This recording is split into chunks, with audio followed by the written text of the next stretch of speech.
Under scrutiny, more controversy engulfs zones of special operations as school children head to classes for the first time since it started.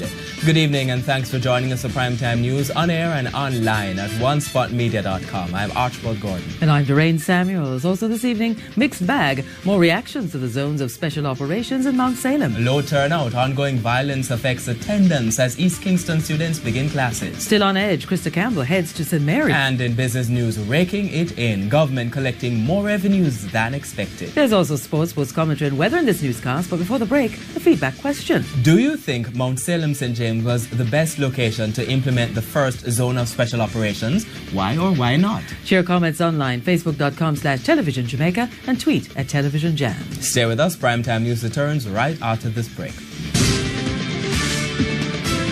Welcome back to Primetime News. Special welcome if you're watching on onespotmedia.com. A reminder as well that you can download a One Spot Media app in the Google Play Store or the App Store. That's the number one, followed by the word Spot and Media. We begin with the latest out of the West, where the first zone of special operations has been set up in Mount Salem St. James. Today, even school children were searched as they made the journey to start the new academic year. The security forces appear to be taking no chances, having said in the past that sometimes gunmen give their guns to children to hide. TVJ's Herman Green has been in St. James covering the story from the start. He joins us live. Operations at the checkpoints of the zone of special operations were as a direct result of the announcement by Prime Minister Andrew Holness yesterday. Of course, you know, he said basically the ID requirement at the checkpoints for students would be relaxed. Now today we observed what was happening, we saw that, and we also checked with the schools because the time period for this to be implemented was 7 days. So we spoke with the schools earlier today just to hear how they felt about that.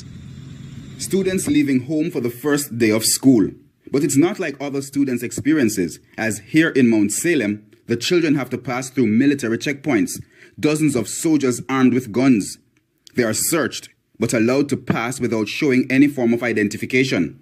The rule that people leaving the zone must provide identification has been relaxed for high school students for 7 days, within which schools are expected to provide IDs. But is this a realistic request? Principal of the Herbert Morrison Technical High School, Paul Adams, does not think so.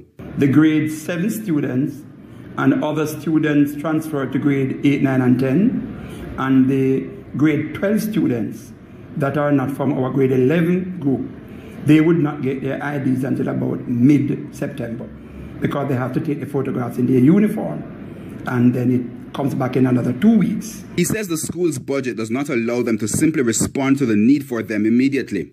He says he's yet to get any direct communication from the Education Ministry. He's waiting to find out whether the ministry will make any provision so the school can get the IDs done immediately.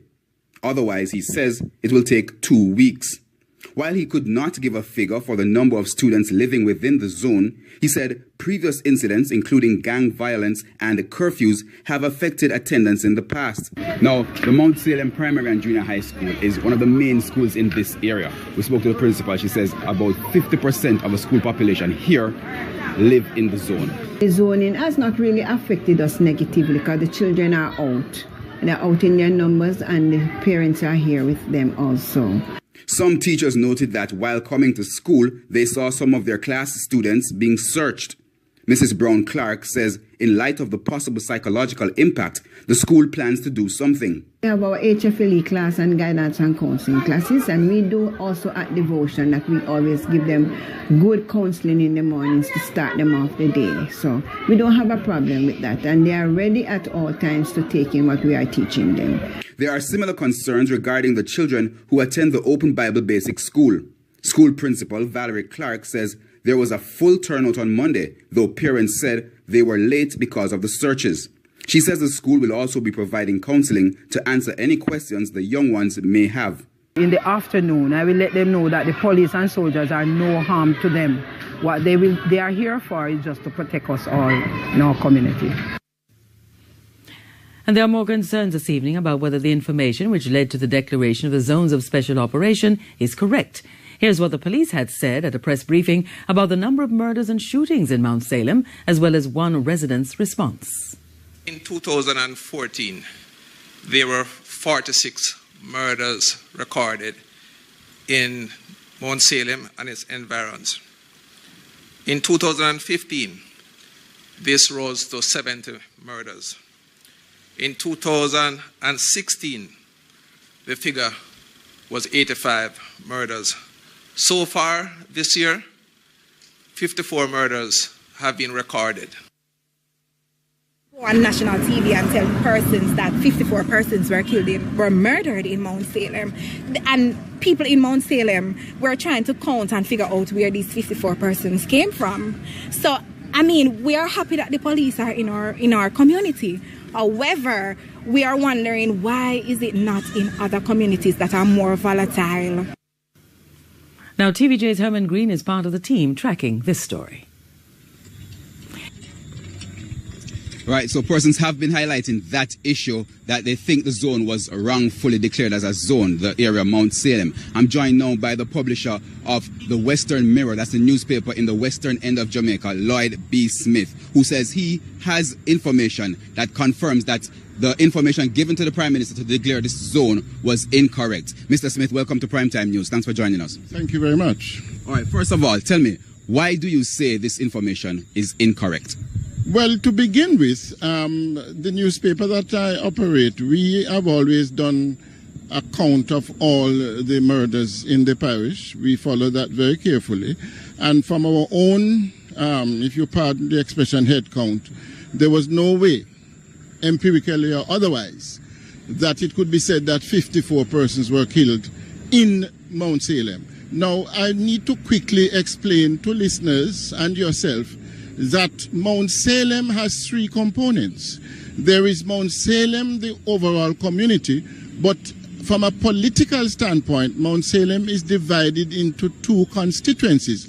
The side we are on right now, beside the Cornwall Regional Hospital, is Central St. James. The other side, if you cross the road, is West Central St. James. So the figures that was announced, 54 murders, you're saying this applies to what section really? Well, I would assume the section that has been cordoned off, that has been curfewed, which is the section in West Central St. James. And you're saying that's incorrect? Well, I'm saying that from a geographical standpoint, that is not all of Mount Salem.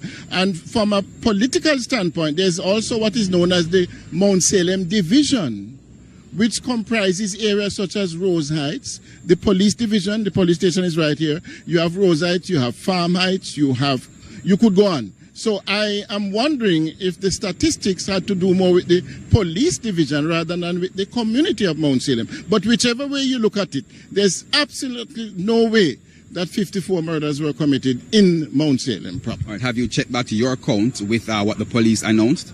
Yes, the last time I checked, we were at between 14, 15 maximum, because there are one or two. For example, a taxi man was killed on this main road by persons who were in the vehicle with him. And so, you know, that in itself would suggest that it just happened on the main road, which not necessarily, I would say, is a Mount Salem casualty. But my last count would have put it about roughly 14, 15. Others have put it at 12. But all right, certainly not 54. All right. Well, in light of this that you have realized or you have tallied, what do you think should be done now that the zone is already declared? What do you suggest? Well, for one thing, the people of Mount Salem deserve to get the other, let's say, the benefits. The whip was used initially by way of establishing SOSA to bring in the criminals, and I don't have a problem with that. But now that the community has been brought into national attention and is seen as a flashpoint, as a hotspot, I do believe that every effort should be made to fully implement the social and economic interventions, as we were told would be part of SOSA. And then at the same time, I think, quite frankly, that the Prime Minister, if it is that in the final analysis he was misled by the information he got from the police high command, then the right thing for him to do would be to apologize to the people of Mount Salem, because they have been put under tremendous stress and trauma because of this stigma that has been placed on the community. It must be understood, however, that Herman, that the people appreciate the presence of the police and soldiers. They feel safer. But the truth must come to the surface, and if we are going to be able to effectively deal with the crime situation, then we can't use fake news or statistics that are totally out of whack. It brings into process the whole question of credibility and transparency. All right, thank you very much. That's Lloyd B. Smith, the publisher of the Western Mirror here in the western end of Jamaica. So basically, the debate continues as it relates to the zone of special operations here. Persons on the ground have been complaining, as you probably heard from the day one, that they should not have been listed as such. There's also the issue with school. This is the first week of school, and we'll see how the ID situation wraps up in terms of schools presenting the IDs. Live from Mount Salem in St. James, I'm Herman Green for TVJ News. Back to you, Archie and Doreen. Thank you very much, Herman. And the counsel for the Mount Salem Division, Carrie Thomas, has reacted to the controversy surrounding the police statistics that led to the area being declared the first zone of special operations. Speaking on RGR's Beyond the Headlines a short while ago, he says they knew the figures were wrong all along. We know that the murders that they counted are not a part of Mount Salem. So I think maybe they were looking at the Mount Salem police area, which involves other communities. Now, I'm particularly interested in Mount Salem community statistics. For example, they mentioned Crawford Street with 16. We are upset about the statistics because we know there's not 7 murders down there. There are only 2 killings down there since the start of the year. So the statistics are really off, and it leads to the credibility. A top story today under scrutiny. More controversy engulfs zones of special operations as school children head to classes for the first time since it started. And still ahead, still on edge, Krista Campbell heads to St. Mary. And in the business day, raking it in, government collecting more revenues than expected. We'll be right back. Welcome back. Continuing the news. The opposition People's National Party is taking issue with why Mount Salem was selected as a zone of special operations. There are also concerns about the Prime Minister being the face of the zones of special operations. Here's TVJ's Andrea Chisholm.